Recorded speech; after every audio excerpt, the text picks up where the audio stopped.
The biggest trade of the season so far, Blake Griffin to the Pistons. He was introduced earlier today in Detroit, and here's what he had to say. Yeah, shocked is a good way to put it. I didn't know anything. I pretty much found out when everybody else found out. So, yeah, it just kind of took a second to realize, okay, like everything's changing.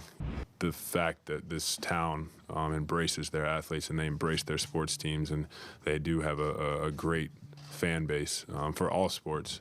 That's very, very exciting to me, coming from a place like LA where there's a lot going on, and sports aren't necessarily the biggest thing.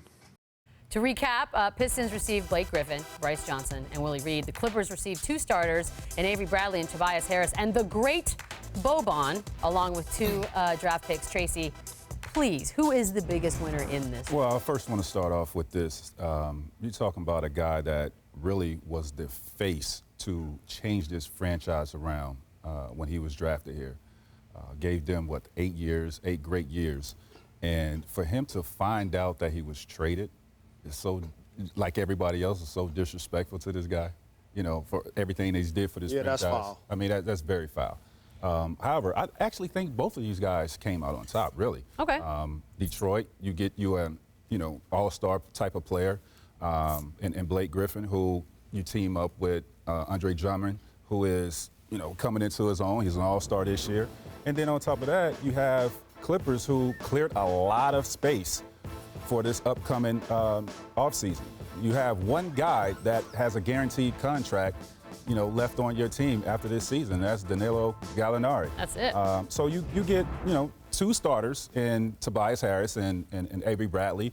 Although you got rid of Blake Griffin, you still have, value back that can keep you right there for a playoff push. I think it was close, but I'm going to give the edge to the Clippers. For one, you get flexibility. Now you're not stuck with Blake Griffin's contract. Not that it was a bad thing, but like moving forward, you look at the Clippers, they weren't going to be in the top 4. They weren't beating Golden State.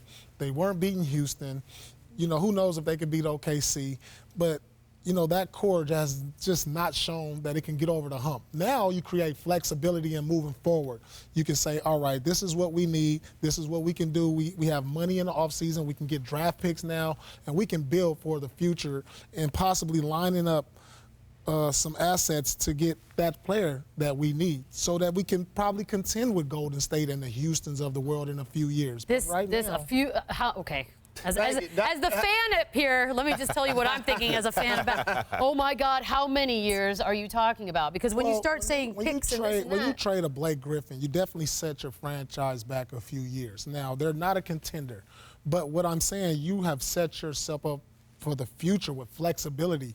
Just imagine going into next year. Say they sign DJ, you keep him with Blake. Now they don't have any flexibility to go out and